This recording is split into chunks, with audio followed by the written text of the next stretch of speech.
Bonjour, bonsoir à tout le monde. C'est Ntsoadi Kimbazi, Longi de l'école Kimuntu, école initiatique d'élévation de conscience.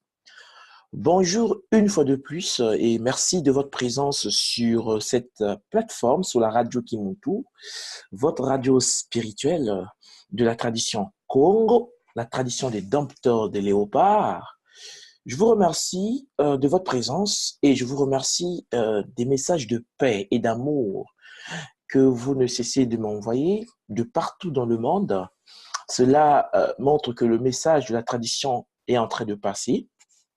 Petit à petit, ce message entre dans la vie, entre dans le cœur, entre dans la conscience des enfants de ce beau continent qui est le continent mère que nous appelons Katiopa, qui, en effet, regorge des mystères insondables, des mystères que certains considèrent comme néfastes, que certains considèrent comme occultes, comme nuisibles, par manque de connaissances et manque de savoir. Parce que ce qu'il faut retenir, c'est que la tradition de l'école Congo, par exemple, est une tradition qui est fondée sur la connaissance, l'expérimentation de l'information. Il est donc très important pour nous de comprendre que une personne qui ne maîtrise pas le savoir et qui ne l'applique pas ne peut en aucun cas se prévaloir être initié. Parce que l'initiation, comme je l'ai toujours dit, comme je vous le répète tous les jours, nous renvoie à la compréhension des lois d'Unza, des lois de la nature, mais des lois qu'il faut vivre. Vous avez constaté, par exemple, qu'il y a des gens qui se comportent comme des panneaux de direction. Des panneaux de direction, vous voyez, hein, vous montrent en fait la voie à entreprendre. À gauche, vous avez l'aéroport. À droite, vous avez, je sais pas, le supermarché. Et c'est marqué sur le panneau de direction. Il faut savoir que le panneau de direction ne s'est jamais déplacé pour aller vers l'aéroport. Il ne sait pas là où ça se trouve. Il connaît que la direction.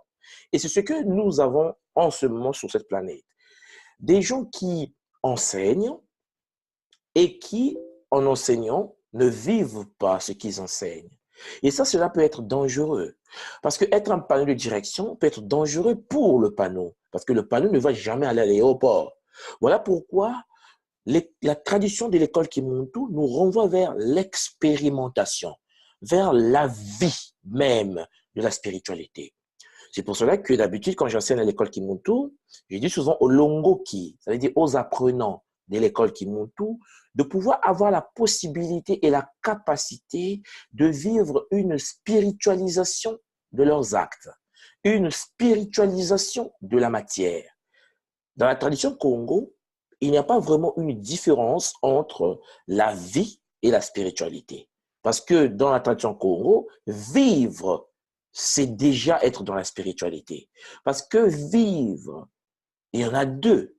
Il y a vivre consciemment et vivre inconsciemment.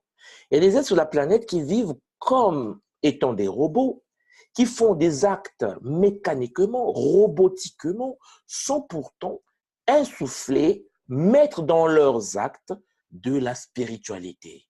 La tradition primordiale Congo de l'école Kimuntu nous enseigne en effet que l'homme doit travailler sa vie dans une base, dans un fondement, une fondation spirituelle. Ça veut dire que tout ce que nous devons faire, tout ce que nous devons entreprendre, tout ce que nous devons réaliser dans ce monde a un but. Le but, c'est l'expérimentation de l'uzingo, la vie. La vie est une expérience extraordinaire. La vie, c'est ce que nous sommes venus vivre dans cette réalité. Mais il ne faut pas que nous puissions être dominés par la maya, ça veut dire la matière. Il faut comprendre que la matière est énergie. Et l'énergie est spirituelle. L'énergie, c'est de l'information issue de la source primordiale. Voilà pourquoi, pour les initiés de la tradition Congo, plus précisément les savants de notre tradition, qu'on appelle les Banzai, la tradition nous enseigne que ce que nous appelons la matière n'est autre que de l'énergie pure, des énergies, disons, sacrées. Donc, ce que nous voyons autour de nous Ce n'est autre que de l'énergie, mais une énergie sacrée. Voilà pourquoi l'interaction, l'interrelation entre le monde tout et son environnement ne peut se faire qu'à travers la pénétration de cet être-là dans l'énergie, dans le sacré. Donc, il est très, très important pour des gens qui écoutent l'émission L'école qui vont tout de comprendre que nous sommes des êtres multidimensionnels, mais nous sommes des êtres qui doivent expérimenter la vie. Contrairement à certaines spiritualités sur cette planète qui sont très intéressantes, la tradition de l'école Kimuntu nous propose une spiritualité qui est fondée non pas dans une vie de méditation comme étant des moines, mais dans une vie d'expérimentation de la vie. Comment expliquez-vous qu'une personne qui n'a jamais eu une relation, par exemple, disons, amoureuse ou sexuelle avec un homme ou une femme, par exemple, puisse essayer d'enseigner sur le sexe ou d'enseigner sur l'amour, sachant qu'il n'a jamais aimé de sa vie sentimentalement une autre personne? C'est très complexe. La spiritualité traditionnelle africaine nous enseigne que pour que vous puissiez donner des conseils au domaine sexuel, vous devez vous-même expérimenter ce domaine. Ça veut dire que l'homme qui expérimente, c'est l'homme qui enseigne. Voilà pourquoi il est très complexe de notre côté d'observer qu'il y a certaines personnes qui n'ont jamais, en aucun jamais, vécu certaines expériences spirituelles, expériences mystiques, mais qui transmettre des savoirs dans ce sens-là. La tradition africaine, la tradition Congo veut que les hommes puissent pénétrer le monde spirituel, qui n'est autre que le monde matière, la Maya, pour comprendre que cette matière-là a pour fonctionnalité de nous permettre à nous, humains, de vivre l'expérience de notre dimensionnalisation. Mais il faut retenir une chose, la matière n'est pas là pour nous dominer, nous ne sommes pas là pour dominer, nous devons vivre dans l'équilibre, dans l'harmonie. Parce que lorsque vous cherchez à dominer la matière va chercher à se défendre comme une énergie se défend. Voilà qu'il y aura des forces antagonistes qui vont rentrer en activité et il y aura des résultats pas positifs. Voilà pourquoi il est très important pour nous de cerner que la vie, l'uzingo, sur cette planète, doit être spiritualisée. Comme je l'ai dit la semaine dernière, comment expliquons-nous qu'une personne peut être à la quête des biens de ce monde sans pourtant vivre une vie stable avec ses parents, avec son mari, avec sa femme, avec sa famille, avec ses enfants, en pensant être derrière la quête de la matière, en pensant être dans boulot, maison, dodo. En fait, la personne vit une vie de désordre énergétique. Et ça, ce n'est pas la fonction principale de notre dimensionnalisation. Nous sommes ici pour installer en nous l'harmonie, l'équilibre, pour se connaître, pour découvrir la passion, l'amour de l'autre. Zola, ce qu'on appelle pas l'amour inconditionnel, que nous appelons Kikongo Zola ou en lingala Bolingo, l'amour la plus puissante, issu du cœur même de l'homme, du quatrième Moelo, Moelo Mutsima. Et là, Moelo Mutsima, que certains appellent chakra du cœur, permet à l'homme de pouvoir avoir en lui l'énergie nécessaire pour développer l'amour inconditionnel. C'est pour cela que depuis un certain temps, j'essaie de vous parler de ce que nous appelons, nous, les 12 voies de l'initiation à l'école Kimuntu. 12 manières de se réaliser. 12 rayons de l'initiation. Et ces 12 voies sont des voies les plus anciennes qui existent sur toute la planète. Toutes les traditions empruntent ces 12 voies depuis des millénaires. La tradition Congo ne fait pas exception à la règle. Nous, les êtres venant de la tradition Congo, empruntons les 12 voies initiatives pour se réaliser. Et cela nous empêche, en effet, de juger les autres. Parce que en empruntant les 12 voies, l'une des 12 voies, nous comprenons que l'autre, ce n'est pas nous. Nous ne sommes pas l'autre, mais nous sommes en effet une même énergie expérimentant les 12 rayons. Donc, il est normal, pour avoir la vraie vision de la réalité, de pouvoir intégrer dans notre conscience que l'autre expérimente tel signe, donc telle caractéristique, donc aime tel son, telle couleur, telle technique de méditation est adaptée pour son progrès spirituel. Cependant, vous comprenez bien que celui qui pense faire de l'uniformité, essayer de formater des êtres en devenant homogènes, commet une erreur monumentale. Il faut accepter que tu n'es pas l'autre, tu es un Sagittaire, l'autre c'est un Lion, vous devez vivre ensemble, chacun donne sa part et l'autre qui est Lion donne également sa part. L'initiation nous conduit en effet de pouvoir maîtriser notre signe d'incarnation tout en intégrant en nous les 11 autres signes d'incarnation. C'est pour cela que depuis quelque temps, je vous présente les 12 signes. Et aujourd'hui, nous allons finir cette période des 12 signes avec les 2 derniers signes qui étaient restés, parce que la semaine dernière, nous avons parlé du Sagittaire, donc du Guépard, et du Capricorne, donc du Rhinocéros, pour essayer de comprendre la particularité de ce que nous sommes. Aujourd'hui, on va avancer avec les 2 derniers signes qu'on avait débuté en fait le cycle de nos conférences, nos émissions sur la radio Kimuntu. Les 2 derniers signes, donc nous avons le signe du Verseau et le signe du Poisson. Alors, vous allez voir que à l'école Kimuntu, nous utilisons dans l'astrologie comme correspondance le signe du Verseau comme étant l'antilope. Voilà. Voilà, l'antilope, c'est le signe du Verseau dans notre tradition. Et vous avez par exemple les poissons. Ben écoutez, dans la tradition de l'école Kimuntu, nous utilisons le symbole du crocodile.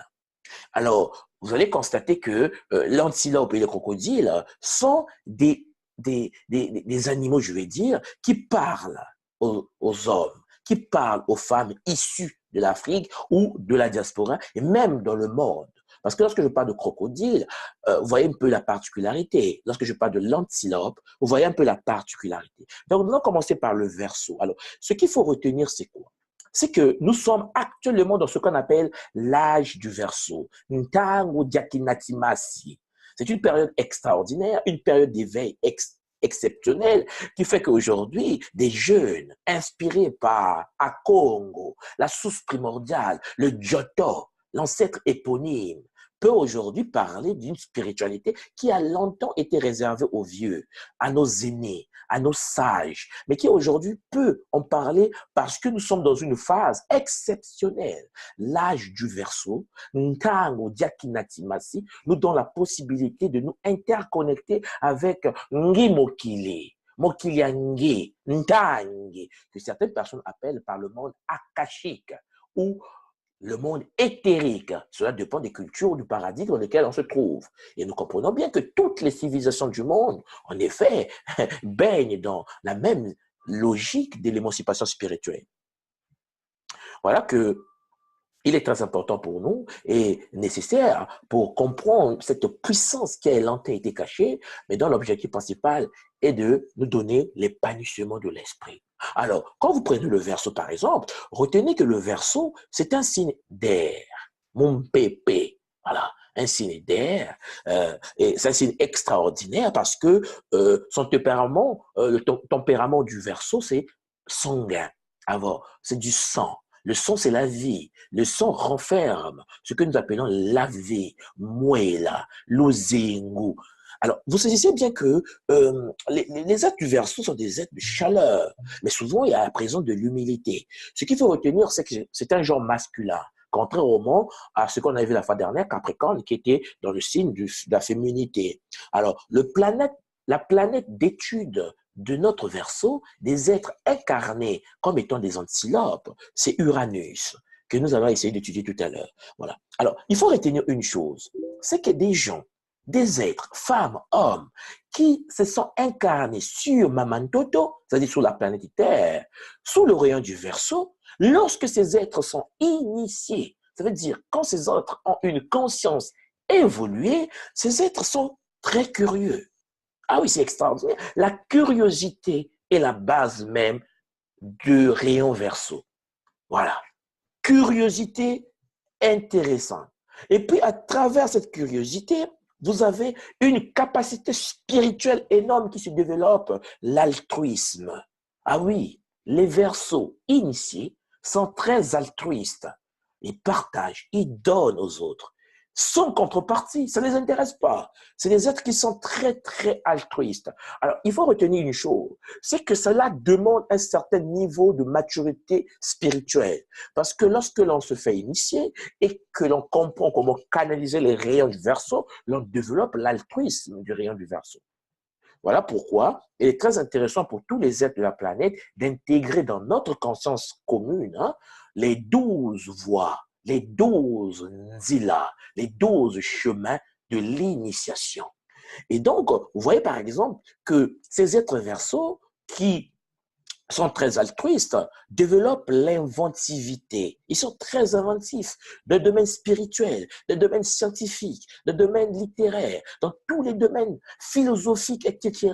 Les verseaux inventent. Dans l'art, par exemple, les verseaux sont là, ils inventent. Cependant, lorsque le verseau ou un être qui s'est incarné sous le signe du verseau n'a pas encore élevé sa conscience à un certain niveau de maturité, vous allez constater que ces êtres-là sont peu démonstratifs. Ah non, voilà, peu démonstratifs. Ils sont contents, mais ils ne le montrent pas. Voilà, ils sont vraiment peu démonstratifs et provocateurs. Provocateurs. En plus de ça, vous allez constater que souvent, ceux qui côtoient les verseaux constatent qu'un verseau non initié est très paradoxal. On ne sait pas en effet quelle est sa position. En fait, il s'adapte par rapport aux positions. Il y a un débat, ben écoute, il va voir là où ça se penche, mais il est de ce côté. Demain, il va changer de position. Un peu très paradoxal. Mais il est très important pour nous de comprendre que cette versalité-là, cette paradoxalité peut être canalisée, maîtrisée, cernée, contrôlée que lorsque l'être verso développe ses qualités de curiosité, matique et puis d'altruisme. Et vous allez voir que c'est très intéressant d'être à côté d'un verseau. Bon, il ne faut pas oublier que les verseaux sont des êtres qui aiment souvent vivre avec leur temps. La mode, par exemple, ils sont derrière. En effet, ce que je vais dire, c'est quoi? C'est que lorsque quelque chose d'intéressant arrive dans le monde, il y a un mouvement qui se développe, le verseau est là. Le verseau est là. Il est parfois le premier arrivé dans le milieu. Par exemple, vous avez vu, dès lors qu'on est rentré dans la phase du kamiltisme avec la pensée de Cheikh Anta Diop, vous avez constaté que beaucoup des verseaux se sont automatiquement convertis à cette pensée. Lorsque vous allez voir une nouvelle pensée va émettre, ben les verseaux vont changer de position. Parce qu'en fait, le verseau, il veut vivre avec son temps. Il veut vivre dans la révolution. Il veut vivre dans la période où les choses mutent. Et ça, c'est très intéressant.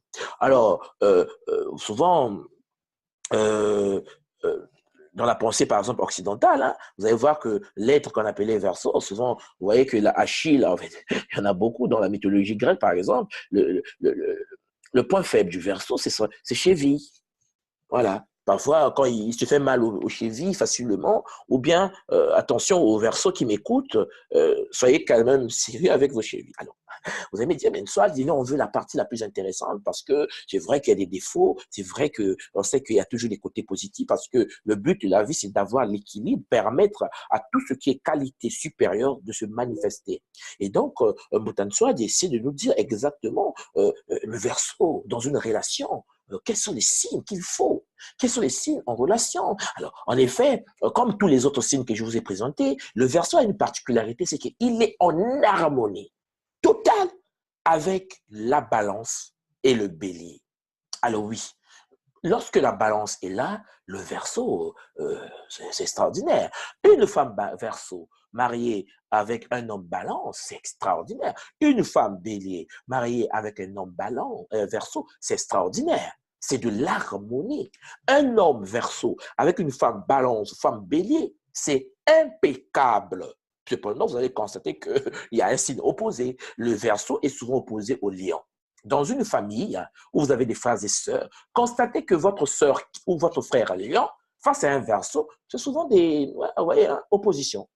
Parce que la sœur va dire, oui, lui, le lion, il veut toujours s'imposer. Mais effectivement, le verso, en fait, se rend bien compte très vite que le lion veut vite s'imposer. Et puisque le verso n'aime pas ça, ben souvent il y a des débats, il y a l'opposition dans la maison, et même dans le milieu du boulot, dans le milieu de l'entreprise, dans la vie publique, entre verso Et Lion, c'est l'opposition assurée. Mais ne vous en faites pas, il y a quand même des signes rivaux. Là, il y a de la rivalité. Comme on l'a vu la fois dernière avec Thomas Sankara et Blaise Compaoré. Donc, je suis en train de parler du Capricorne et vous vous souvenez, le signe du Verseau qui était incompatible. Ici, par contre, vous allez voir que quand vous êtes Verseau, vous êtes souvent opposé en fait, en rivalité, hein, à deux signes. Alors, vous devez comprendre qu'il y a le signe de la Vierge qui ne passe pas, rivalité assurée, et les êtres qui sont incarnés dans le signe du Cancer. Alors, vous allez voir que le Verseau, face une personne qui est née dans le signe du Verseau, quand il est devant la Vierge et le Cancer, c'est la rivalité assurée. C'est la rivalité assurée. Alors, il faut que je vous dise quelque chose. C'est très important. Lorsque vous êtes dans un signe et que je vous propose les signes rivaux de ce signe-là, ce n'est pas forcément dans les deux sens. Parce que les fois qui m'ont posé la question, mais soit dit, si par exemple le Capricorne est dans la rivalité avec le Verseau, est-ce que le Verseau est forcément en rivalité avec le Capricorne? Non. Non, non, non, non, non. Faites attention, il y a une direction de rivalité. Ça veut dire que là, je vous parle par exemple de Verseau, ben, le Verseau en rivalité avec ce qu'on appelle Vierge et le signe du Cancer. Et vous voyez que la semaine dernière, quand on a parlé du Capricorne, le Capricorne était en rivalité avec le Verseau. Donc, comprenez bien ce qui se passe. C'est que la rivalité n'est pas forcément bidirectionnelle. Il y a des cas où c'est bidirectionnel, mais c'est unidirectionnel dans la majorité des cas. C'est pour cela que vous devez faire attention. C'est pas parce que le Capricorne et le Verseau, il y a une certaine rivalité que forcément le Verseau sera en rivalité avec le Capricorne. Non, c'est pas ce que j'essaie de vous dire. Ce que j'essaie de vous dire, c'est que lorsque vous êtes dans un milieu où il y a le Capricorne et le Verseau, attention, ça va failliter. Mais le Capricorne, le Verseau, lui, il est souvent faillité aussi par la Vierge et le Cancer. Il y a toujours quelqu'un derrière qui va vous frapper, qui va essayer de vous concurrencer, mais qui ne sera pas forcément du signe dont vous voulez concurrencer. Vous voyez, dans le cas du Verseau et du Capricorne, ben, on avait vu la semaine dernière que le Verseau était le symbole de Blaise Compaoré et le Capricorne était le symbole de Thomas Sankara. Ben, c'est Compaoré qui a fini avec l'autre. Ben, c'est parce qu'il y a une rivalité qui va de Compaoré vers Thomas Sankara. Sankara ne pouvait pas, et pourtant il pouvait le faire, c'est un président. Il pouvait dire, ben, écoute, prison, éliminez-le. Non, non, non, non. C'est un Capricorne. C'est un homme intègre. Donc, il y a certaines choses qu'il ne peut pas faire. Mais par contre, le Verseau a des faiblesses. Ben, la rivalité, c'est vers le Vierge et le Cancer. Donc, les Verseaux, s'ils ne veulent pas avoir des problèmes dans leur vie, ils doivent comprendre que ceux qui sont du signe de Vierge, attention, rivalité assurée. Ceux qui sont du signe de Cancer, attention, vous avez une rivalité assurée. Par contre, vous êtes en opposition avec le Lion. Bon, vous comprenez, quand je dis opposition, je l'avais déjà expliqué, ça veut dire que vous pouvez avoir les mêmes pensées, mais il y a toujours dit, oui, c'est moi qui ai parlé avant, en fait, c'est moi qui avais raison, mais c'est la même idée. Bon, après, la balance et le bélier, ben, ce sont des êtres qui doivent vous accompagner dans votre vie lorsque vous n'êtes pas initié. Parce que lorsque vous êtes initié, vous pouvez vivre avec les 11 autres signes, parce que vous les avez intégrés en vous. Alors, vous allez voir que les êtres qui sont nés sous le signe du Verseau auront souvent un comportement, c'est la réforme. Les Verseaux veulent changer, ils veulent reformer. C'est des gens souvent qui sont des réformateurs. Et ça, c'est très important, il faut le souligner. Parce que vous allez voir que ces êtres-là aiment apprendre, aiment vraiment apprendre des nouvelles choses. Même si la chose ne fait pas partie de leur propre culture, ils vont vouloir apprendre, ils veulent découvrir les nouvelles choses. En plus, comme je vous l'ai déjà souligné avant, les Verseaux sont des êtres qui aiment innover, ils aiment se démarquer. C'est pour cela qu'ils aiment le design. Souvent, vous allez voir que dans le domaine de la mode, ben, le Verseau, ben, écoute, il va se démarquer des autres parce qu'il veut innover, il veut apporter quelque chose, une nouvelle touche, comme on dit, à ce qu'il fait. Ben, c'est ça le Verseau. Mais bon, cet être-là, comme tous les êtres, déteste se reposer sur ses acquis. Voilà, c'est des choses que j'ai déjà. Ben, écoute, je préfère avancer. Il y a des gens, par exemple, qui ont des acquis de naissance. Papa est riche, l'enfant est né dans une famille riche. Il va rester sur la richesse des parents, il va vivre dessus jusqu'à la mort. Mais pas le Verseau. Le Verseau, c'est quelqu'un qui, même s'il vient dans une famille où il y a une stabilité financière, le Verseau va vouloir voler de ses propres ailes. La majorité des Verseaux sont comme ça. Mais comme je vous l'ai dit, il y a toujours deux facettes dans tout ce que nous sommes. Il y a ce qu'on appelle le yin et le yang, ce qu'on appelle par Math et Istéphète, Horus et Seth. Et donc, il faut comprendre que nous devons vraiment essayer d'être en équilibre. Et c'est l'équilibre qui peut nous permettre de comprendre ces choses-là. C'est pour cela que le Verseau déteste, par exemple, se confronter à des esprits étroits. Lorsque quelqu'un a un esprit étroit, le Verseau ne perd pas souvent son temps. Ah non, non. Il constate que la personne est remplie d'orgueil. Il dit, ok, il est orgueilleux, il a un but de sa personne. C'est fini. Le Verseau n'est pas là à vouloir convaincre. Non, non, non. Attention, c'est un Verseau. C'est un verso, c'est un être qui n'aime pas les débats inutiles, je veux dire. Et donc, bon, vous allez constater que ces gens-là sont très, très solides. En plus, la routine, c'est pas leur goûter, quoi, comme on dit. La routine, ils n'aiment pas. Bah ouais, le verso aime l'innovation, je vous l'ai déjà dit. Donc, en gros, vous comprenez quand vous êtes dans le domaine de l'amour avec le verso. Donc, lorsque, disons, une balance avec une femme verso, un homme verso, attention, les versos se lassent facilement. Donc, évitez la routine. Il faut innover. Restaurant, je prends un exemple. Hein. Vous êtes en couple, vous faites l'amour chez vous dans votre maison. Ah, vous savez que votre femme ou votre mari est verso. Attention, il y a des moments, quitter la maison, aller à l'hôtel. Ah oui, vous allez vous fatiguer et puis le verso va péter les plombs parce que la routine, c'est quelque chose qu'il déteste beaucoup. Parce que le verso aime l'innovation et en plus, il veut réinventer le monde. Vous allez voir, les versos, c'est des bonnes idées, des futuristes. Les êtres qu'on appelle souvent des futuristes, la majorité des grands futuristes sont des signes du verso. Mais c'est quelque chose de très important.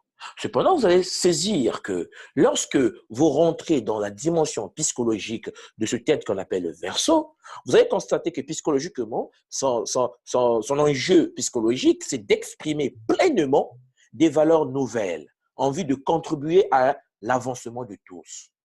Le verso veut participer à l'évolution de la conscience humaine. Et c'est ça le verso. C'est pour cela que je pense que vous l'avez constaté que depuis un certain temps, l'humanité est rentrée dans la phase du verso. Tout le monde parle de verso. Verso à gauche, verso à droite, l'âge du verso, c'est l'âge où l'homme va prendre conscience, c'est l'âge de l'évolution spirituelle. Et moi, j'ajoute, c'est l'âge de la reconstruction de la conscience des montos. Disons, parenthèse, des kamites, ce qu'on appelle les mélanodermes. Et vous constatez que depuis un certain temps, des jeunes kamites, des jeunes africains s'intéressent à la spiritualité ancestrale africaine, alors que cette spiritualité a toujours été diabolisée. Et même quand c'est diabolisé, le jeune, la jeune, la fille, l'homme africain aujourd'hui, même de la diaspora, se dit, je m'en fous. Diaboliser ou pas diaboliser, je veux reconquérir ma spiritualité. Et ça a été prophétisé, ça a été prédit par un grand initié de la tradition Congo, de Lemba, un grand des grands que nous on appelle Kimbangu, Mfumu Kimbangu. Mfumu Kimbangu a parlé de cette période-là qui est la période qui arrive pour la renaissance de la conscience humaine, la renaissance. Et ceux qui m'écoutent savent de quoi je suis en train de parler, ce sont les professeurs de Kimbangu. Il y aura un temps où nous allons évoluer de conscience. Et c'est ce qui se passe avec l'arrivée des êtres qu'on appelle chez nous les Banabilaka, les enfants indigo, les enfants de la prophétie, les enfants cristal. Ils portent plusieurs noms. Donc, comment on les appelle les Banabilaka? En fait, en gros, c'est ça des êtres qui sont nés dans une phase mystique dans l'ère Ntango, Diakinatimasi, l'âge du verso, pour amener l'humanité vers une conscience nouvelle. Donc, je salue tous les frères et sœurs qui sont dans les Banabilaka, qui m'écoutent un peu partout dans le monde. Hein? Donc, vraiment, moté, comme on dit chez nous, à tous les Mpangi, à tous les frères qui m'écoutent, qui font partie de Banabilaka. Et c'est un mouvement qui est en train de se structurer. L'idée, c'est de ramener la spiritualité des profondeurs de nos traditions ancestrales. Voilà pourquoi vous allez constater que au milieu de notre continent, il y a des grands, je vais dire, savants, des grands initiés comme Bang Bassang du Cameroun, qui essaient aujourd'hui de donner à l'humanité, de donner au monde kamite la spiritualité ancestrale à travers la connaissance de notre temps. Et c'est un travail qui se fait un peu partout dans les différentes traditions de notre temps. Alors, si nous revenons au verso, donc vous comprenez que le verso psychologiquement doit exprimer pleinement des valeurs nouvelles. Voilà, c'est ça le verso. En vue de contribuer à l'évolution, à l'avancement de tout le monde. Cependant, l'enjeu spirituel, l'enjeu initiatique, l'enjeu mystique, c'est de communiquer par le cœur, par l'amour. Zola, en Congo, Bolingo, en Lingala. Ça veut dire l'amour inconditionnel. Un rayon que l'on capte à travers le Mutima, chakra du cœur. C'est pour cela qu'à l'école Kimuntu, je le dis tous les jours, je pense que vous l'avez constaté, que l'amour ne se décrète pas. On ne décide pas que je vais aimer les autres. Non, non, non, non. On aime que lorsqu'on a activé cette porte, il y a une sœur de Montréal qui m'a donné un mot intéressant, on en parlait la fois dernière, A4. La porte A4. La sœur, je salue, m'a donné un mot, on a beaucoup parlé de ça, la porte A4. Ça veut dire amour, chakra 4. Et c'est intéressant de voir que le A4 doit être ouvert pour le Verseau. Parce que le fait de communiquer par le cœur, les valeurs de l'esprit, le Verseau doit communiquer par son cœur, les valeurs de l'esprit. L'esprit ici renvoie vers qu'est-ce que la sagesse divine, la sagesse ultime. Et donc, dans l'objectif d'une élévation de la conscience humaine, de l'humanité tout entière. Le Verseau est là pour l'humanité. Alors, vous voyez bien la particularité du Verseau, c'est que les autres signes font un travail individuel sur eux, mais pas le Verseau. Les êtres qui sont nés du signe du Verseau sont les guides, en fait. Des guides. C'est des êtres qui, en fait, doivent travailler pour l'émancipation de la conscience de la communauté, la conscience du Nza, la conscience du monde, Mamantoto, la terre-mère. Voilà pourquoi il est très important qu'ils puissent prendre leur bâton et se fassent initier le plus rapidement possible parce que l'humanité en a besoin. L'humanité, et quand je dis l'humanité, je mets tout le monde dans le panier. Je pense que vous avez compris un peu la vision de l'école Kimuntu. À l'école Kimuntu, si vous avez écouté la vidéo que j'ai réalisée la fois dernière sur les 12 attitudes de la maîtrise du Muntu, vous avez compris que dans l'école Kimuntu, quand je dis Muntu, je ne parle pas d'une couleur de peau. Voilà, il faut être vraiment clair dessus. Nous sommes des êtres multidimensionnels, des êtres qui sont dotés de capacités multidimensionnelles et qui vibrent à différentes fréquences. Chacun est venu expérimenter sa propre réalité. Respectons la réalité de l'autre. Ne jugez pas les autres. Vis ta vie, frère. Vis ta vie, sœur. Améliore-toi avant de juger les autres. Voilà pourquoi le Verseau, mais par contre, a un grand boulot à fournir. C'est l'être qui doit être là, prendre son bâton de pèlerin et se faire initier pour développer ce qu'on appelle la possibilité de communiquer par le cœur et de communiquer aux autres l'amour ultime. Et cet amour ultime, vous voyez bien, contrairement aux autres signes, vient de ce signe-là extraordinaire qui est les êtres qui sont en fait, qui sont dimensionnalisés sous le signe du Verseau. Et ça, c'est très intéressant. C'est très intéressant de comprendre ça. Parce que souvent, les êtres qui sont nés sous le signe du Verseau ne se rendent pas compte de leur importance dans le but même de la vie, de leur importance dans le monde dans lequel nous vivons. Nous avons besoin des Verseaux.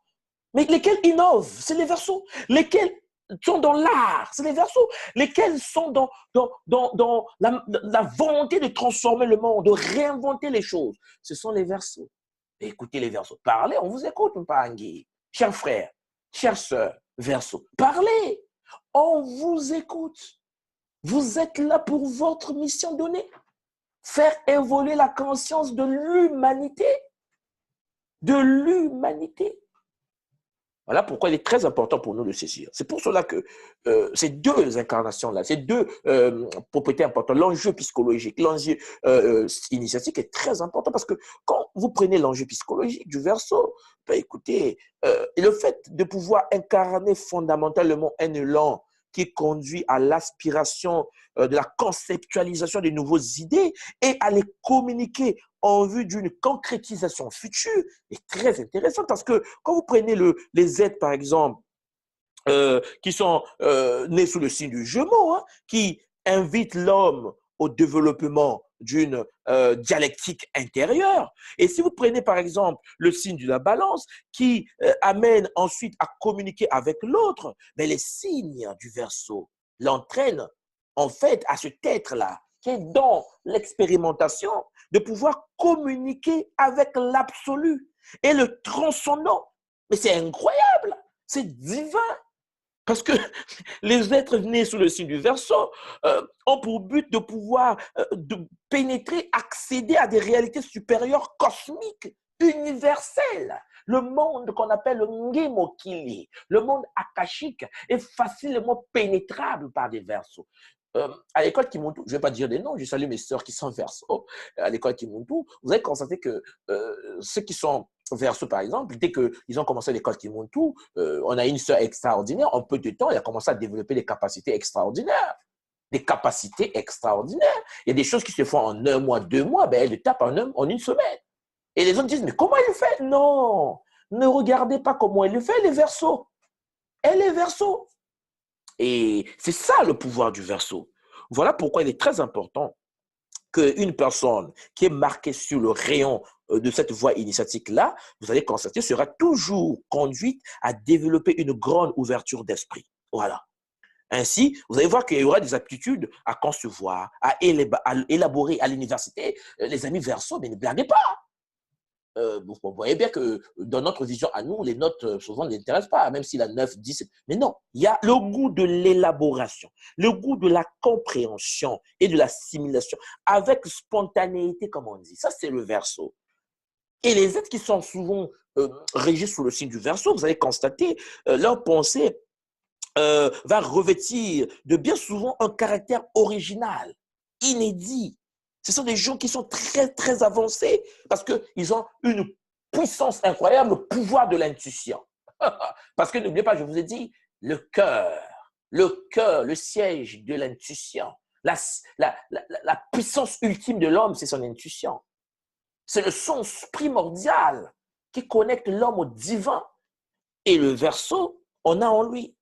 Parce que c'est grâce à l'intuition que vous allez constater que l'être qui est né sous le signe du Verseau aura la possibilité d'avoir un esprit ingénieux, un esprit inventif. Vous allez voir, par exemple, les Verseaux qui travaillent dans l'immobilier, quand ils partent vendre une maison, oh, quelle argumentation! Quelle argumentation! C'est extraordinaire. Parce qu'ils sont ingénieux, parce qu'ils ont l'intuition. Parce que, contrairement à des gens qui fonctionnent avec leur cerveau, souvent le cerveau reptilien, comme on dit aujourd'hui, les Verseaux initiés, souvent initiés ou pas initiés, c'est ça la particularité du Verseau. Parce que le Verseau, initié ou pas initié, ils ont quand même quelque chose en eux qui les différencie. Parce que leur initiation est tellement puissante que même quand ils ne sont pas initiés, ils ont des valeurs. Voilà, ils ont des valeurs. Vous allez voir que par exemple, tout ce qui a trait à la répétition, la monotonie, des travaux qu'on peut faire sans envergure, ben, le Verseau va s'ennuyer. Le Verseau va s'ennuyer. Et là, vous allez avoir qu'il aura besoin de faire quoi? D'apporter sa touche féminine. Mais c'est un homme, en fait, quoi. C'est un Verseau. Sa touche masculine. C'est une femme, c'est un Verseau. C'est-à-dire qu'ils arrivent à connecter le masculin et le féminin. Et ça, c'est intéressant parce que sans possibilité d'innovation, le Verseau risque de se perdre, risque de pouvoir se poser des questions. Mais qu'est-ce que je suis venu faire sur cette planète? Qui je suis exactement? Quel est mon but dans la vie? C'est pour cela que, chers frères et sœurs, vous allez voir que le Verseau est très particulier. Et ce n'est pas que ça, parce que le signe-là, les êtres qui sont nés sous ce signe-là, le signe du Verseau, évoque également un esprit particulièrement individualiste souvent, conduisant souvent l'être qui est né sous le signe du Verseau à se démarquer par rapport à son entourage, à se démarquer. Et vous allez voir que ce tête-là cherchera jamais à œuvrer dans la solitude, puisque ce signe incarne parallèlement une aptitude à se montrer extrêmement sensible au concept de solidarité collective. Donc, ce n'est pas parce qu'il est individualiste qu'il n'est pas dans l'individualité, c'est l'innovation, c'est le sens de la création unique. Il est dans son coin, il innove. Mais il innove pour la collectivité, il innove pour la coopération, pour la fraternité. D'ailleurs, vous allez voir que les gens qui sont nés sous le signe de Verseau sont toujours là à percevoir l'autre dans une perspective universelle. Il dit, oui, on va s'en sortir, alors que l'autre, c'est un escroc devant lui parfois. Mais il a l'espoir. C'est ça. Parce que chaque être humain, devant les yeux d'un être issu du rayon du Verseau, vous allez constater, chaque être humain apparaîtra comme membre à part entière de la communauté spirituelle. Lui, il regarde l'homme et il voit l'homme comme étant un être matique. C'est-à-dire que les erreurs, oui, mais on est tous humains. Ça, c'est le Verseau. Ça, c'est le Verseau. Vous allez constater que certains Verseaux, il est africain, noir, mais quand il fait des rêves, il rêve des blancs. Il est blanc. Quand il rêve des noirs. En fait, Il n'a pas de limite. Il n'est pas dans un groupe où on le caserne pour dire oui, il faut être raciste, enfermé. Ah non, attention. Et quand un verseau est là, dans cette position-là, vous comprenez que c'est son côté un peu plus provocateur, son côté un peu paradoxal qui agit. C'est parce que c'est un non initié. C'est pour cela que vous allez voir que l'être qui est né sous le signe du verseau montrera le plus souvent, il sera très souvent très réceptif. Voilà. Dès qu'il y a des mouvements de transformation d'une société, des nouvelles lois dans le pays, mais il est là. Il œuvre dans l'humanitaire. C'est pas possible. C'est le verseau. C'est le verseau. Voilà. C'est pour cela que ces êtres-là ont la capacité de percevoir la réalité dans sa dimension planétaire ou universelle. Ils évoquent en fait également une prise de conscience de la nécessité de soumettre pleinement sa volonté aux lois qui régissent en fait l'univers. C'est pour cela que quand je croise un verseau, je m'incline. Ah oui, respect, respect. Tu ne te connais pas, frère, tu es verseau. Je t'applaudis. Par amour, j'en ai besoin. J'ai besoin de toi. Je veux intégrer en moi le signe du verseau. C'est possible par l'initiation. Vous voyez pourquoi? Vous allez voir que les verseaux souvent respectent la loi. C'est rare de voir des verseaux qui font la loi, que ce soit la loi divine, la loi matière. Hein. C'est vrai que, comme je vous l'ai dit, il y a toujours la partie négative, une partie tordue de l'humain. Mais en majorité, le verseau, lui, ben, écoutez, il est souvent là, il respecte la loi. Il sait que violer la loi, c'est pas une chose intéressante parce que le fait de violer la loi, puisqu'il est lié par l'initiation du cœur, le verseau, l'ouverture du quatrième chakra, c'est son siège même. Et donc, le verseau, quand il sait que quand je fais ça, c'est sûr qu'il y aura des répercussions. Et vous voyez qu'il va commencer à culpabiliser. Parce qu'il le sait, le verseau. Il le sait, que ce soit consciemment ou inconsciemment, il le sait. Il sait que ce n'est pas bon de faire du mal. Ce n'est pas bon de nuire, en fait. C'est pour cela que, pour que l'être verseau puisse s'émanciper, cet être-là doit se faire initier. Et vous allez voir que dès qu'il se fait initier, il y aura un développement d'une vision holistique du monde. Alors, pour ceux qui ne connaissent pas la vision holistique, c'est que le verseau voit tout en grand. Et jamais vous allez voir que les verseaux vont dire oui, moi je suis de la Côte d'Ivoire. Non, non, non. Le verseau fout de vos limites que vous avez imposées. Le verseau, lui, là, c'est un être qui est humain.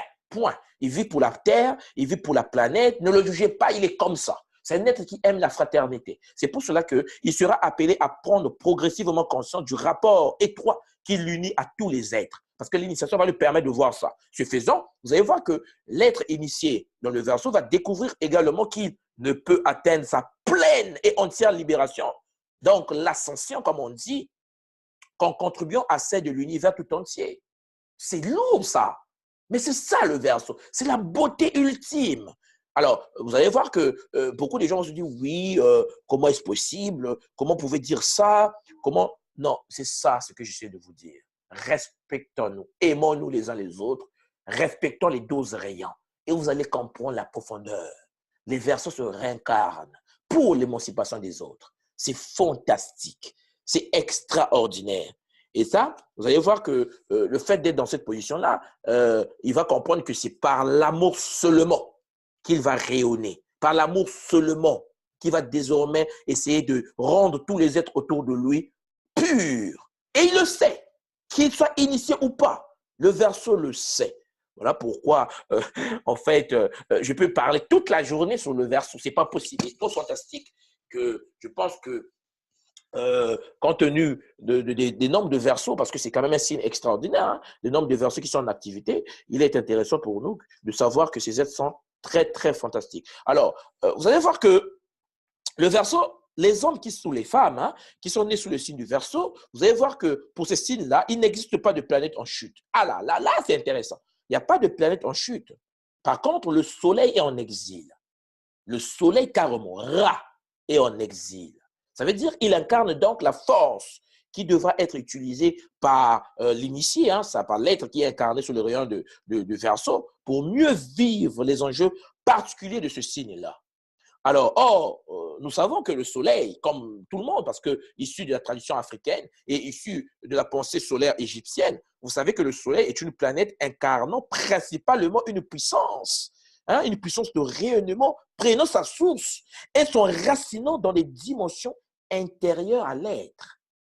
Voilà pourquoi l'être qui est né sous le signe du Verseau devra donc y travailler énormément en cultivant une capacité à s'affirmer pleinement.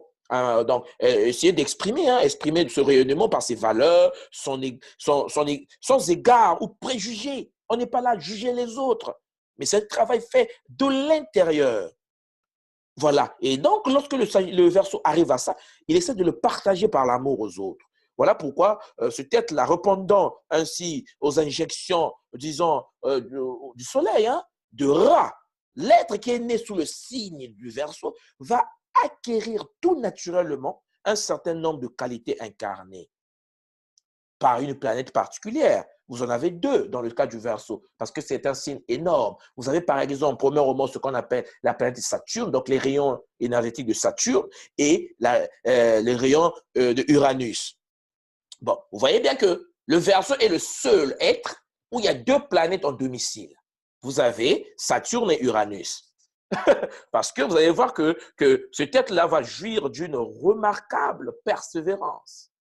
Parce que quand vous avez Saturne et Uranus en vous, vous avez une grande rigueur, une importante intégrité pour communiquer. Des valeurs du cœur, communiquer aux autres, vos valeurs à vous, l'amour inconditionnel. En fait, répondant ainsi plus adéquatement à l'enjeu même proposé par le signe du Verseau. C'est pour cela que vous allez voir que les êtres qui sont nés sous le signe du Verseau vont disposer également d'une puissante intuition, je l'ai souligné, qui en fait permet qui est issue en fait de sa capacité de communiquer pleinement avec les sphères de l'esprit. Le Verseau est mystique. Voilà, que tu veux ou non, frère, sœur, tu es né du signe du Verseau, tu as des capacités supra-énergétiques. C'est pour cela que ça sera essentiel pour le Verseau de pouvoir essayer de se rattacher à ces planètes-là et les étudier en profondeur. Voilà pourquoi il est très important, le cas par exemple de Kalkimontu, de travailler sur le signe du Verseau. Alors, les chrétiens n'étaient pas des fous. Les premiers chrétiens de l'Égypte pharaonique, les premiers, la région chrétienne monophysiste, ont travaillé dessus parce qu'ils avaient compris que l'apôtre qui était lié au Verseau, je pense que vous l'avez deviné.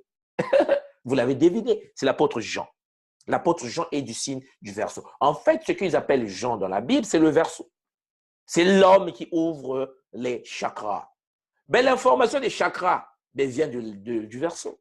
L'ouverture des chakras vient du Verseau. Dans la Bible, on parle des 7 âges de l'Église. Et on parle des sceaux et les 7 tonnerres. Lorsque vous ouvrez chaque sceau, il y a des tonnerres. Mais c'est des chakras. Les 7 chakras principales. Parce que la tradition Congo, il y en a 15. Mais que cela soit 15, 12, 7, ce qu'il faut comprendre, c'est qu'il faut faire un travail sur soi-même. Et l'homme qui apporte à l'humanité l'évolution mystique, c'est le Verseau. Et le chrétien, la Bible l'a personnifié de l'Apocalypse avec le symbole de Jean. Or, vous savez bien que Jean est souvent surnommé un fils du tonnerre. Au même titre que son frère Jacques, Jacques le Major, vous vous souvenez, qui était associé à la balance. Vous voyez pourquoi tout à l'heure, je vous ai parlé de la balance et je vous ai dit que Jacques, par exemple, la balance est un signe en trigone avec le Verseau. Et je vous ai déjà parlé de la trigone, pourquoi les signes sont trigones. Ceux qui écoutaient les vidéos d'avant ont compris un peu quand je parle des signes balance en trigone avec Verseau. Quand on cite des 12 apôtres, écoutez, Jean est lié à qui? Jean est lié à Jacques le Majeur. Vous vous souvenez au début. Alors, cela veut dire que Jean est lié à Jacques le Major, mais Jacques le Major, c'est la balance. Et ils sont en trigone, tu vois, par hasard. Et les deux sont appelés fils du tonnerre. Toutefois, si le tonnerre que vous connaissez, que nous connaissons tous, évoquait avec Jacques le Majeur un retournement de conscience, l'amenant à découvrir que sans l'amour de l'autre, l'homme ne peut se sauver lui-même et participer aux réalités divines avec Jean, avec le Verseau, pardon, donc avec Jean, vous allez voir, ici, le tonnerre annonce plutôt à l'être qui est né sous le signe du Verseau qu'il ne pourra atteindre sa pleine et entière libération qu'en contribuant à la libération de l'univers tout entier. Voilà pourquoi il était le dernier dans la Bible apôtre à mourir. Regardez, quand je vous dis que ce n'est pas des êtres humains, mais ce sont des symboles mystiques, ce sont des constellations, comprenez que le dernier signe qui est resté sur la planète en activité, c'est le Verseau. C'est Jean. Il a reçu l'Apocalypse. Il a reçu des informations que les autres n'ont pas reçues. Mais c'est normal. Tous les autres doivent passer et lui, il est le dernier. Et c'est même ça le symbole du verseau. Bizarre, mais non, pas bizarre, c'est une réalité. C'est pour cela que vous allez voir, c'est la raison pour laquelle le Christ, donc ce qu'on appelle le soleil, Ra, la divinité égyptienne, répondit à Pierre, l'interrogeant sur le sort de Jean. Seigneur, et lui Jean? Jésus lui répondit quoi? Jésus lui répondit, si je veux qu'il demeure jusqu'à ce que je vienne, que t'importe? Toi, suis-moi. Vous vous souvenez? C'est extraordinaire. Alors, vous allez voir que ça continue, le bruit se répandit assez alors chez les frères que ce disciple ne mourrait pas. Or, qu'est-ce qui se passe dans la Bible? Jésus n'avait pas dit à Pierre, il ne mourra pas, mais si je veux qu'il demeure jusqu'à ce que je vienne. Et vous allez voir ça dans Jean, je pense 21, prenez le verset 21 à verset 23, vous voyez cette partie-là. Il dit, si je veux, le soleil veut que le verseau soit là. Donc, vous allez voir que dans la même perspective, nous pouvons citer par exemple les paroles de Saint Jean dans les premiers épîtres. Hein, ce que nous avons vu et entendu, nous vous l'annonçons, afin que vous aussi soyez en communion avec nous. Quand à notre communion, elle est avec le Père et avec son Fils. Et ils ajoutent Jésus-Christ. Bon, vous comprenez que je vous parle du Père. On avait parlé de l'énergie supérieure, du Fils, c'est la matérialisation de l'énergie. Donc, vous allez voir que tout ceci, nous vous l'écrivons pour que votre joie soit complète. Et là c'est dans 1 Jean 1, je pense, verset 3 à 4. Voilà. Donc, vous comprenez bien que lorsque vous considérez ce qui précède, par exemple, le verset que il n'est guère étonnant qu'il y ait eu une affinité étroite entre Jean, donc entre le verseau et le soleil. Il y a une relation étroite. Et les chrétiens d'avant l'ont personnifié. Donc, celui qui est venu enlever le péché du monde, c'est le soleil. En effet, Jean était le disciple que Jésus aimait. Vous vous souvenez? C'est écrit dans Jean, je pense, 13, verset 23. Mais c'est normal, c'est le verseau. Le soleil face au verseau, c'est de l'amour, parce que c'est le verseau qui va révéler à l'humanité les informations spirituelles. Voilà pourquoi, quand vous prenez Jean 13, verset je pense, 23, vous allez voir par exemple, il est écrit « Le disciple que Jésus aimait ». Jean, voilà. Et nous pouvons très certainement affirmer qu'il fut, bon, on dit souvent Christos, hein, mais bon, vous allez comprendre que moi, je préfère parfois utiliser le mot Kericheseta, l'homme des mystères, le signe des mystères, en fait. Voilà pourquoi il est très important pour nous de saisir cette opportunité-là et de pénétrer la spiritualité la plus profonde, qui est notre spiritualité, la spiritualité africaine. Donc, en gros, je sais que les gens vont dire, mais soit avec le verset, tu étais très lent. Mais c'est normal parce que j'ai des sœurs à l'école qui sont verseaux, donc ils savent un peu ce qu'ils sont, bien sûr. C'était pour faire leur petit coucou et permettre à ces êtres-là de comprendre leur importance. Le verseau, ce sont des êtres extraordinaires. Il faut que nous puissions nous appuyer sur eux si l'humanité veut évoluer. Si la pensée, par exemple, la Renaissance africaine veut évoluer, il faut mettre les versos à leur place. Permettez-leur d'être connectés à la divinité suprême. Ils vont faire évoluer la conscience de l'humanité. Et ça, c'est très important que nous l'intégrons en nous. Parce que n'oublions pas que lorsque quelqu'un est altruiste, voilà, il ne cache pas quelque chose pour soi. Ce n'est pas de l'égoïsme assuré. Au contraire, le verseau a un cœur. Il veut que les choses changent. Il veut que les choses avancent. Et c'est très important. Et je voulais, mes frères, que nous puissions saisir ça. Et je veux que nous saisissions ça. C'est vrai que à l'école Kimuntu, lorsqu'on étudie les signes, on va plus loin que ça. Je suis d'accord avec vous, parce qu'on étudie les pierres, les relations amoureuses, on étudie les différentes couleurs, on étudie l'impact, qu'est-ce que le verseau doit porter, quels sont les parfums que le verseau doit mettre, ainsi de suite. Mais voilà, avec 2 heures du temps, ou disons 1h30, je ne peux pas me lancer dans cette voie, sinon je ne vais pas m'en sortir. Alors, je vais passer par le dernier signe, le signe du poisson. Très intéressant, c'est un signe d'eau, vous avez compris. Ben, nous, c'est le crocodile, toujours un signe d'eau. Et en plus, sa nature est froid et humidité. Alors, c'est un genre féminin, comme je vous l'avais dit, il y a 6 féminins et 6 masculins. Ben, le dernier, le poisson, est du genre, disons, féminin. C'est un signe mutable, hein, un signe mutable. Parce que quand vous prenez le verseau, par exemple, c'est un signe fixe. Fixe, comprenez que le verseau, quand il a une position, il y a une position. Ne vous embrouillez pas. Si vous changez la position du verseau, votre position qu'il a changée, là, devient sa propre position et reste fixe. C'est un peu ça. Par contre, quand vous êtes mutable, vous avez la possibilité de muter, donc de changer. Alors, vous allez comprendre qu'une personne, par exemple, qui est née sur le signe du poisson, ben, la planète en activité, c'est Neptune. Hein? Neptune qui est sa planète. Et ses qualités en tant qu'initié. Quand quelqu'un est dans le signe du poisson et qu'il se fasse initier, il y a des valeurs. Hein, vous comprenez? Il y a des valeurs qui sont en activité. Et parmi ces valeurs-là, vous avez des êtres très compréhensifs. Ah oui, c'est le poisson. Le poisson est compréhensif. Et en plus, lorsqu'il se fait initier, il développe de l'imagination. Bon, qui ne sait pas que les poissons sont romantiques? Vous comprenez? Alors que lorsque le poisson est en relation avec le scorpion, c'est le bonheur. Le scorpion qui a la capacité de développer l'instinct sexuel avec un homme ou une femme poisson qui a la romance, qui est romantique, mais c'est du feu. C'est du feu. Voilà pourquoi vous allez voir par exemple que les êtres poissons ont aussi leurs problèmes, hein? Problèmes énergétiques. Par exemple, lorsqu'ils ne sont pas initiés ou lorsqu'ils n'ont pas une conscience évoluée, c'est l'orgueil, quoi. L'orgueil est présent. Ce sont des gens qui sont souvent fuyants. Les responsabilités ne rêvent pas. Souvent, les aînés de la famille, quand ils sont poissons et qu'ils ne sont pas initiés, ne rêvent même pas, ils ne seront pas là. Ça veut dire que ce sont des gens qui ne veulent pas prendre leurs responsabilités parce qu'ils sont fuyants. Voilà. Et puis, en plus, ce sont des gens très influençables. Vous allez voir que le Verseau et le poisson, c'est une personne qui est souvent influençable.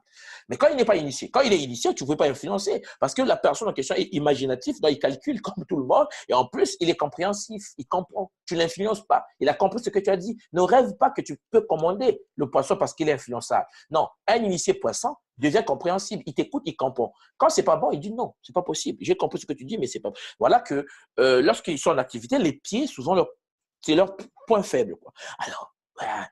Le poisson en activité, c'est le taureau et le scorpion. Alors, ça, c'est l'amour fou. L'amour fou, l'équilibre énergétique, l'amitié éternelle, c'est entre le poisson, taureau et le scorpion. Alors, vous devez comprendre une chose, c'est que lorsque le poisson est devant une personne qui est née sous le signe de la Vierge, c'est grave. Parce que la Vierge, c'est l'opposition assurée. La Vierge et le poisson, ils sont opposés. Par contre, il y a une certaine rivalité entre Balance et Sagittaire. Une rivalité entre Balance et Sagittaire. Lorsque le poisson est face à Balance et Sagittaire, c'est la rivalité. Sauf s'ils sont initiés. Comprenez-moi bien. Lorsque le poisson est devant le Sagittaire, c'est rivalité. Dans une entreprise, dans une famille, entre enfants, vous allez voir que poisson Sagittaire, poisson Balance, ça ne passe pas souvent. Parce que, en fait, les poissons aiment rêver. Ce sont des grands qui ont des rêves extraordinaires, des rêves de gloire, des rêves de grandeur. Et ça ne passe pas souvent avec le comportement du Sagittaire. Vous comprenez? C'est pour cela que vous allez voir que l'homme qui est né sous le signe du poisson aime vraiment méditer. Il aime charmer. En plus, il aime être inspiré. C'est pour ça que dans le domaine de l'art, on les retrouve souvent, mais ils détestent vraiment exhiber leurs émotions. Ils détestent ça. Leurs émotions devant la table, impossible. Il n'a pas d'émotion. Non, attention, ne dis pas qu'il n'a pas d'émotion. Vérifie d'abord s'il est poisson. Respecte l'autre. Aime-le. En gros, attends, il est poisson. Alors, un poisson, vous comprenez qu'il n'exhibe pas ses émotions. Donc, pendant que l'autre va crier, l'autre va dire, poisson, il est calme. Il est content du même niveau que celui qui crie. Mais soit que lui, il n'aime pas, il déteste exhiber ses émotions. Dire non, comme par exemple, ou bien se sentir rejeté. Il n'aime pas ça. Vous le rejetez comme ça, parce que soi-disant, c'est quelqu'un qui ne montre pas ses émotions. Non, pas du tout. Il faut comprendre qu'il est un poisson et donc il est comme ça. Par contre, le plus grand rêve de sa vie, c'est d'avoir un monde à l'image de ses rêves d'enfant.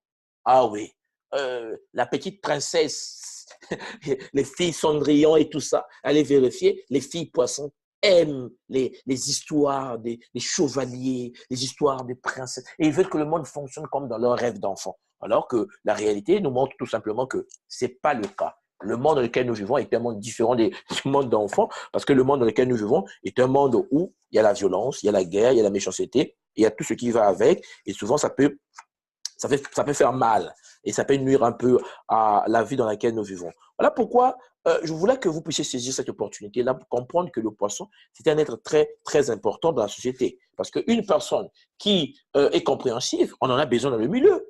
Vous allez faire la Renaissance africaine et qu'autour de nous, on n'a pas des poissons, mais en fait, en gros, chers frères, on n'a encore rien compris. Parce que le poisson, c'est l'être qui va nous accompagner. Le poisson, c'est l'être qui va nous donner la possibilité de cerner les profondeurs. C'est l'être en question qu'on veut. L'être qui doit être dans notre milieu pour comprendre. Parce que les autres ne peuvent ou pas comprendre ce que vous dites, mais le poisson peut comprendre ce que vous dites. Voilà pourquoi il est très important pour l'être qui est né sous le signe du poisson de pouvoir être là. Et les autres doivent quand même l'accepter, pouvoir l'intégrer dans leur milieu, parce qu'ils ont besoin un homme qui est compréhensible, et puis imaginatif, et en plus romantique. Et donc, je salue toutes les femmes et hommes poissons parce que ce signe est extraordinaire. Poisson, scorpion, c'est extraordinaire, c'est chaud et chaud. Voilà pourquoi je précise tout simplement que l'enjeu psychologique des êtres qui sont nés sous le rayon du poisson, c'est de renoncer à toute référence antérieure pour s'ouvrir à une réalité nouvelle et encore inconnue. C'est rare de voir des poissons et des passéistes. Ils n'aiment pas ça. Et vous devez comprendre, il ne faut pas nous uniformiser, il ne faut pas homogénéiser les humains. Il y a des êtres qui sont des poissons, mais eux, le passé, mettez ça à la poubelle, quoi. C'est-à-dire que même si vous le forcez, il va aller voir un peu, oh oui, mettez des pharaons, oui, ok, mais moi, je veux aujourd'hui, là. Regardez les poissons, ils vont me dire, qu'est-ce qu'on doit faire aujourd'hui? Aujourd'hui, 2015. Oui, Akhenaton était notre grand-père, oui, je comprends, mais aujourd'hui, on fait quoi? Ah oui, c'est le poisson. Pragmatique, réaliste, et ça, c'est son enjeu psychologique. Renoncer à une référence antérieure. Vos problèmes passés, votre divorce passé, le poisson se coupe de ça. Le poisson veut une réalité nouvelle, quelque chose qui n'a jamais été touché. L'Afrique en 2016, qu'est-ce que ça sera? Ça, c'est le poisson. Il est réel et il veut ça. Et vous allez voir que les êtres qui sont initiés sous la voie du poisson, dans les dimensions initiatiques, leur enjeu à eux, à l'école Kimoto par exemple, c'est s'unir avec la source primordiale dans une expérience de totale participation. Hein?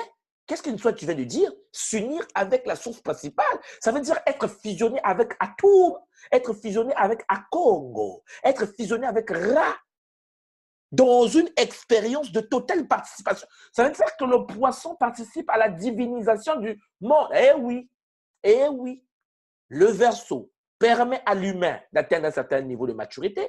Par contre, le poisson est un être éminemment divin. L'homme qui s'incarne sous le signe du poisson est un être qui est venu sur terre pour spiritualiser la nature. Il participe à la co-création de tout ce qui existe. Alors, chers frères, vous comprenez bien que dans ce cas-là, il faut être sérieux.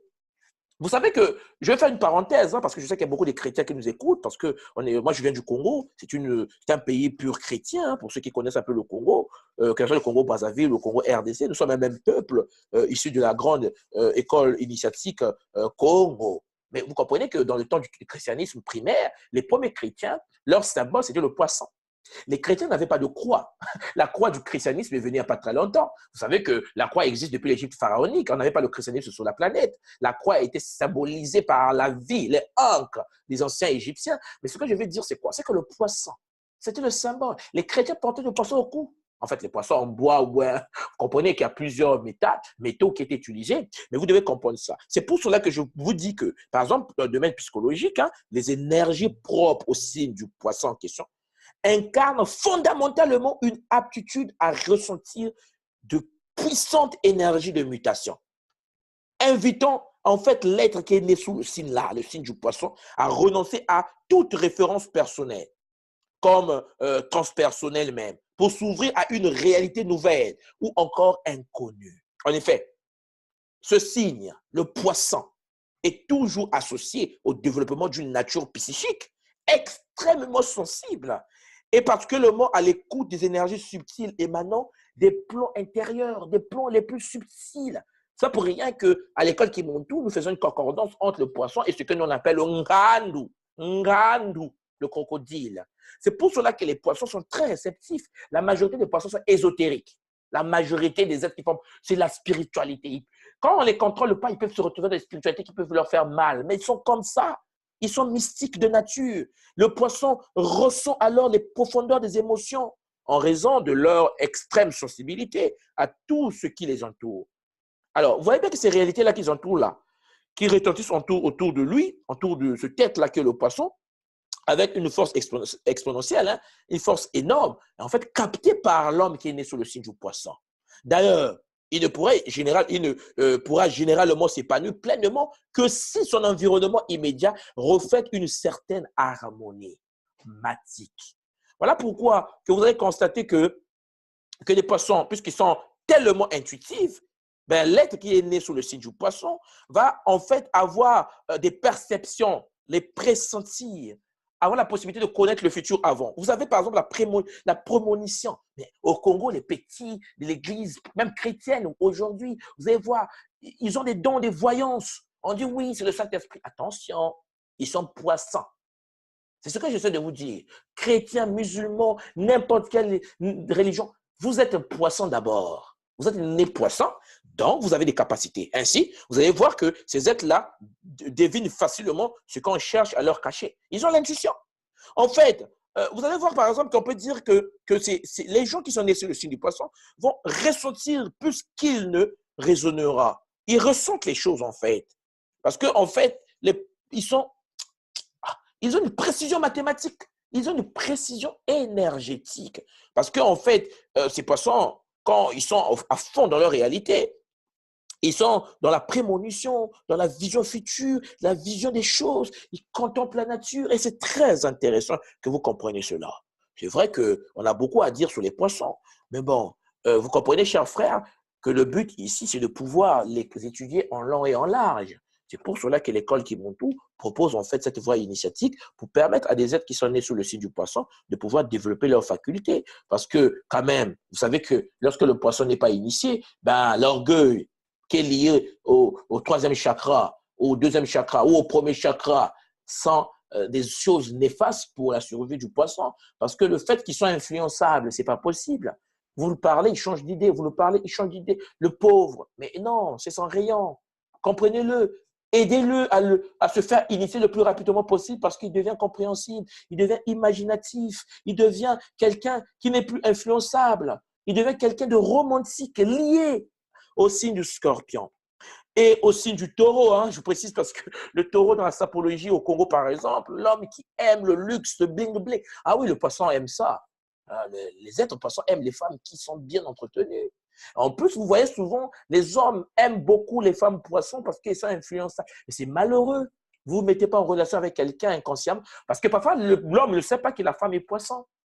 Mais oui, il va, oui, je vais la manipuler. La pauvre, elle est poisson. Elle est poisson. Vérifiez, vous allez voir que c'est très intéressant. Voilà pourquoi le voie initiatique du poisson, c'est en fait l'incarnation d'une fusion avec la divinité suprême, que nous on appelle atome, ou disons, d'autres disent à Congo, en Kikongo. Mais bon, cette réunion-là, cette union, vécue par les plus grands mystiques et admirablement décrite, lorsque vous prenez par exemple la tradition Congo, c'est expliqué en détail comment l'âme de l'homme se fusionne avec la divinité. Et dans l'initiation poisson, à l'école Kimuntu, on essaie d'expliquer cette fusion mystique que je ne peux pas développer ici malheureusement, parce que en gros, ça demande une certaine forme de compréhension des bases, parce que le poisson, c'est pas vraiment humain. Les poissons, c'est au-dessus de l'homme. Les êtres qui sont nés poissons sont tellement avancés que lorsqu'on essaie de saisir leur profondeur, c'est de la spiritualité pure. C'est le crocodile. C'est l'homme qui est… Attendez, il a la pensée de la source sur terre, quoi. L'initiation du poisson lui permet d'avoir la pensée de la source sur terre, la source de toute chose. À penser comme atome. Comment est-ce possible? Oui, c'est possible. Ben, il faut être net poisson. Alors, c'est pour cela que vous comprenez que lorsque l'homme est dans la voie initiatique, il doit intégrer les… Par exemple, si vous êtes Sagittaire, vous voyez bien que vous intégrez les 11 signes, vous intégrez le poisson en vous. Vous devenez un être qui est le Keri Shesheta, un homme de mystère. Vous devenez divin. Vous devenez un Remetou, un homme parfait. Pourquoi Remetou? Mais vous avez intégré le poisson, vous avez intégré le Verseau, vous avez intégré le Capricorne, vous avez intégré tous les signes que vous connaissez, vous les avez intégrés. Voilà pourquoi, lorsque vous prenez le cas des chrétiens, par exemple, c'est très intéressant parce que dans le christianisme, les anciens hein, de l'Égypte pharaonique, les premiers chrétiens, ben, eux, ils ont fait une relation entre le poisson et Barthélemy. Hein, Barthélemy, je vais vous souvenir, hein, vous allez vous rendre bien compte que Barthélemy avait une certaine particularité. Et puis, vous allez voir que lorsque vous prenez certains exégètes dans la Bible, hein, c'est la majorité des grands penseurs s'accordent même pour l'identifier parfois à Nathanaël, introduit auprès de Christ, donc le soleil, par Philippe. Vous vous souvenez? Hein? Quand vous prenez la Bible, on dit, Philippe rencontre Nathanaël et lui dit, celui dont Moïse a écrit dans la loi, ainsi que les prophètes, nous l'avons trouvé. Jésus, le fils de Joseph, de Nazareth. Nathanaël lui dit, de Nazareth, peut-il sortir quelque chose de bon? Philippe lui dit, viens et vois.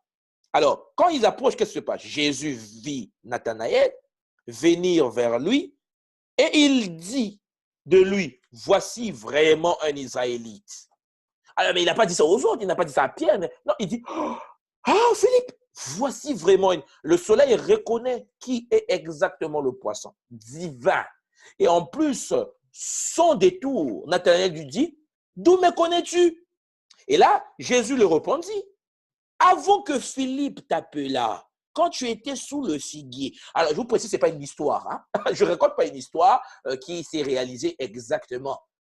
Quand vous parlez du figuier, c'est mystique. Quand vous parlez de la prémonition, c'est des choses extraordinaires. C'est le comportement du soleil face au signe du zodiaque, qui n'est autre que les signes du poisson. Mais bon, donc la Bible dit, je suis en train de lire, avant que Philippe t'appela, quand tu étais sous le figuier, on n'a pas dit mangue ou pomme, figuier, pas par hasard, je t'ai vu. Nathanaël reprit, Rabbi, tu es le Fils de Dieu, tu es le roi d'Israël. Jésus lui répondit, parce que je t'ai dit, je t'ai vu sous le figuier, tu crois, tu verras mieux encore. Et il lui dit, en vérité, je vous le dis, vous verrez le ciel ouvert et les anges de Dieu monter et descendre au-dessus du Fils de l'homme. Il parle à Nathanaël. En fait, vous comprenez que ça devient intéressant. Donc, vous voyez qu'au niveau symbolique, ce récit est très intéressant. Car Nazareth est le symbole même d'une conscience ouverte pour les réalités du monde extérieur. Parce que ce n'est pas une ville dont on entend parler la Bible, par exemple. En ce sens, lorsque Joseph et Marie quittent Nazareth pour aller vers Bethléem, ils passent en fait d'une conscience ouverte sur les réalités extérieures, qui est Nazareth, à une conscience ouverte sur les réalités intérieures. Bethléem, vous vous souvenez? Vous vous souvenez la Vierge? On a vu la fois dernière. Maison de paix. Ça veut dire ce que je suis en train de vous dire, c'est que c'est des symboles mystiques. L'homme quitte un endroit où il est ouvert à l'extérieur pour aller dans un endroit où il est ouvert de l'intérieur. C'est un transfert en fait. Et vous comprenez que c'est une étape nécessaire, très intéressante pour permettre l'éveil en soi des forces de Zola, ce que nous on appelle le bolingo, de l'amour incarné par Ra.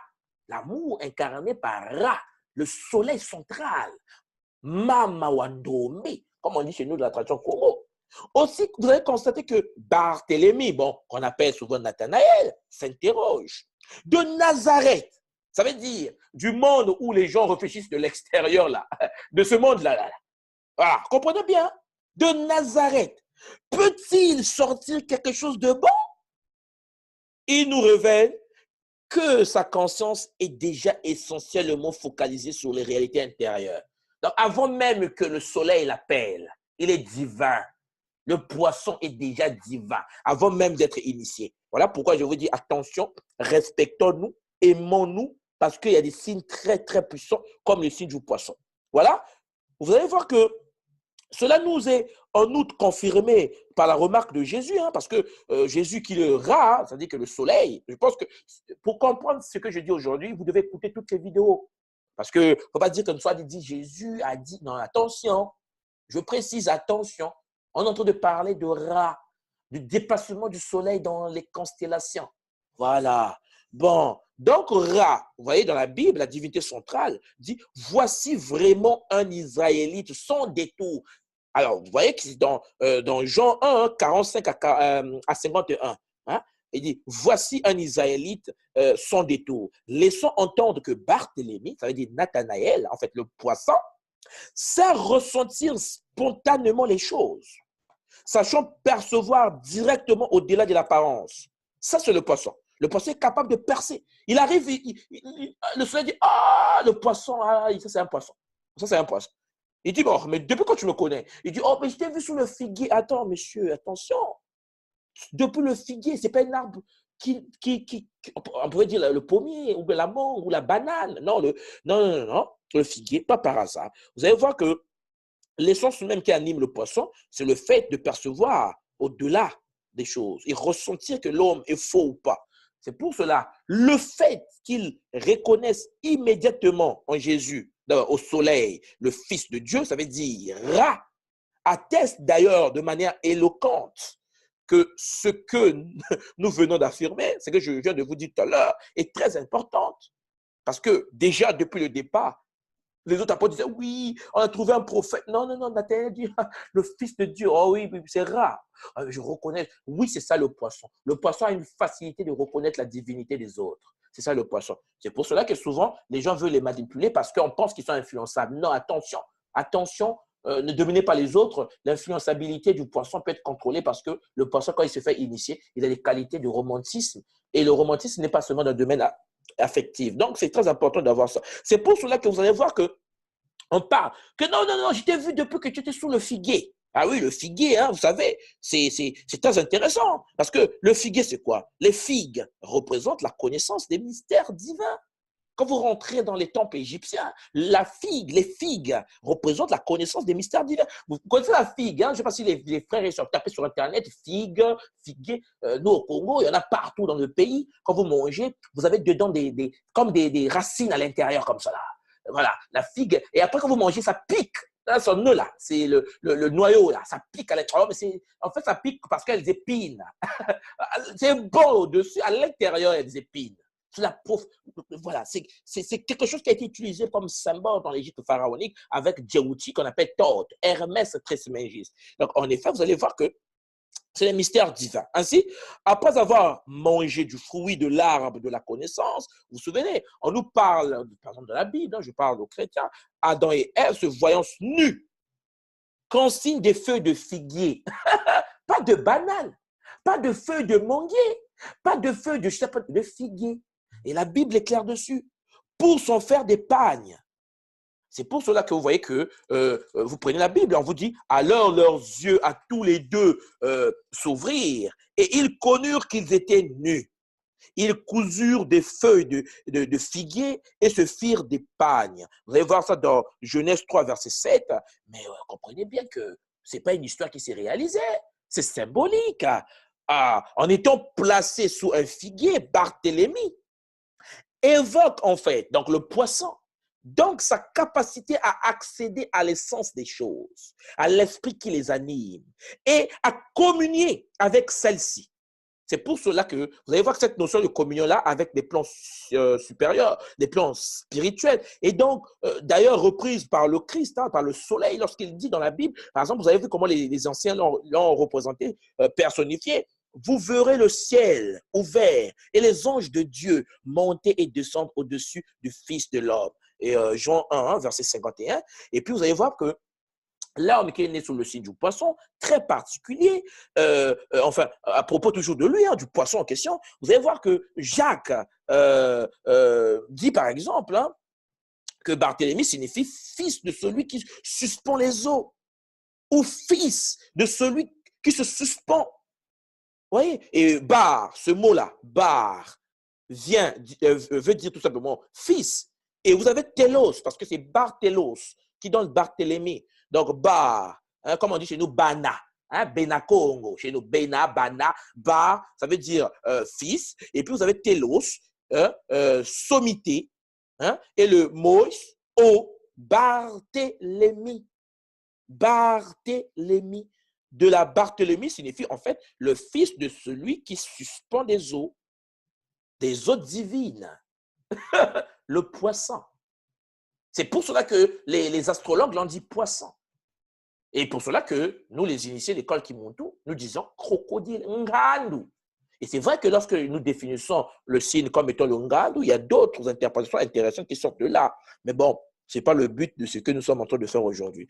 Donc, en gros, chers frères de ça, je peux continuer à parler de Barthélemy toute la journée, hein, c'est-à-dire que parler du poisson, parce que, comme vous l'avez constaté, ce sont des êtres très intéressants, voilà, parce qu'un homme qui déteste le mal, et puis ils n'aiment pas se sentir rejetés, il faut quand même les considérer dans la vie, et puis les intégrer dans ce que nous faisons. Donc, en gros, je pense que pendant toutes ces semaines qui sont passées, je vous ai présenté les différentes voies initiatiques que chacun de nous doit emprunter pour se réaliser. Cependant, vous devez comprendre une chose importante. C'est que vous devez avoir un esprit ouvert. Parce que ne jugez pas les choses que vous ne saisissez pas. Ne jugez pas les autres. Ne nous attaquez pas n'importe comment. Au contraire, nous devons nous connaître. Nous devons découvrir la profondeur de ce que nous sommes. Voilà pourquoi la seule voie, le seul moyen, la seule initiative que nous devons avoir, c'est de nous faire initier, chers frères. C'est vrai qu'aujourd'hui, c'est la fin de la séance des 12 voies initiatiques, mais je voulais vous le dire, parce qu'il est très important pour nous de comprendre ce que nous sommes. Nous sommes des êtres multidimensionnels, ultra intéressants, ultra complexes, mais qui souvent rejettent nos torts sur les autres. Et ça, c'est une erreur monumentale. Ça sert à quoi de gagner le monde lorsque vous allez perdre votre âme? Ça sert à quoi de gagner le monde quand vous savez que vous allez mourir physiquement? C'est vrai que spirituellement, énergétiquement, nous ne mourrons pas. Au cours d'une réaction chimique, rien ne se perd, rien ne se crée. Tout se transforme. Nous sommes immortels dans un système fermé parce que nous sommes en activité dans le Nza. Le Nza, c'est le cosmos en Kikongo. Voilà pourquoi je vous dis tous les jours que vous devez vous aimer. Nous devons nous aimer. Nous devons être des hommes en plein amour éternel. Mais l'amour n'est pas possible si l'homme n'a pas fait un travail énorme sur les rayons qui canalisent les différentes portes énergétiques. Ce que nous on appelle les bimwelo, les chakras. Voilà pourquoi il y a des futures conférences, des émissions que je vais faire sur la radio Kimuntu, qui vont nous envoyer vers la connaissance des bimwelo, des chakras. Mais pour ceux qui veulent, par exemple, approfondir leur voie initiatique sur les 12 signes dont je vous ai présenté pendant toutes ces semaines-là, l'école Kimuntu est à votre disposition. L'école Kimuntu est ouverte à toutes les personnes qui veulent connaître, qui veulent apprendre ses secrets. Il n'y a pas de limite. L'école Kimuntu n'est pas une religion, n'est pas une confrérie où on cherche à convertir. Nous sommes un centre spirituel, un monde où le travail se fait au plus profond de nous-mêmes. Voilà pourquoi il est respectueux et respectable pour nous de nous aimer infiniment, sans contrepartie. Mais c'est possible que par une étude profonde, par un travail en nous, des chakras, des moello en Kikongo. Chers frères et sœurs, j'espère que ces différentes vidéos sur les 12 voies de l'initiation, les 12 rayons initiatiques, vous ont permis de comprendre en effet que nous sommes tous des êtres en expérimentation. Et le but ultime, le but principal de la vie sur Mamantoto, c'est le Kunaka, l'ascension. Kunaka. Merci, chers frères et sœurs. Merci de votre écoute. J'espère que vous avez des questions. Mais écoutez les questions. Vous pouvez appeler le Skype de l'école Kimuntu. École sans accent. École tiré de 6 tiré Muntu. Et on peut parler à tête reposée pour essayer de répondre à certaines questions. Parce que vous comprenez bien qu'on ne peut pas, dans une émission, essayer d'expliquer aux gens comment se passent les choses, comment on les calcule, quelle est l'influence de l'énergie du son. Hein? Le son comme le son de musique sur notre conscience. Quelle est l'influence des couleurs sur notre conscience? Je ne les ai pas abordées. Vous voyez bien que ça devait prendre 1 mois, 2 mois par signe. Mais bon, le but, c'est de passer le message. Et avec le retour que j'ai, je pense que le message passe. Et je parle à ceux qui n'ont pas encore compris ce qui se passe, de se réveiller. Parce que nous sommes dans l'âge du Verseau. Ntango diakinatimasi. Et le but ici, c'est l'émancipation de la conscience. Aimons-nous, pardonnons-nous, laissez les autres expérimenter leur vie. Et vous, découvrez ce que vous êtes au lieu de regarder les autres en activité. Merci beaucoup. C'était une Swadi Kimbazi, votre Mpangi Longi de l'école Kimuntu, école initiatique d'élévation de conscience. Je vous remercie et à la prochaine. Merci. Au revoir.